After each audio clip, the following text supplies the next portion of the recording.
High, আমার একটা friend call দিচ্ছে, আমার বাসায় আসবে, আমার সাথে মানে থেকে কিছু করবে, তাই বুঝতে পারছেন। ও এখন কল দিছে, শুনেন কি বলে। হ্যালো, কখন আসবি? আমি তো সব কিছু পরে রেডি হয়ে বসে আছি, তুই এসে খুলে মানে সব কিছু খুলে খেলে করা শুরু করবি। কই তুই? আমি তো আর থাকতে পারতেছি না, তাড়াতাড়ি আয় না। আমার খুব মানে কি আর বলবো, তুই তো সব কিছুই বুঝোস। আমি রেডি হয়ে বসে আছি, আর তুই যদি এখন বলস আসবি না, তো হইলো কি? তো আমি সব কিছু গুছাই রাখছি, তো প্যাকেট ট্যাকেট নিয়ে রাখছি, তুই তাড়াতাড়ি চলে আস না। আসতেছস? আচ্ছা আস। ও আসতেছে।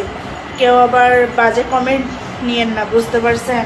আমার ফ্রেন্ড, আমি মানে বাসায় কিছু কাজ করব তো, মানে ও ওকে সহ নিয়ে কাজ করব একসাথে। আমি তো আর একলা সব কিছু গুছাই গাছাই পারবো না, তাই ও আসবে, এসে আমাকে একটু হেল্প করবে, বুঝতে পারছেন সবাই।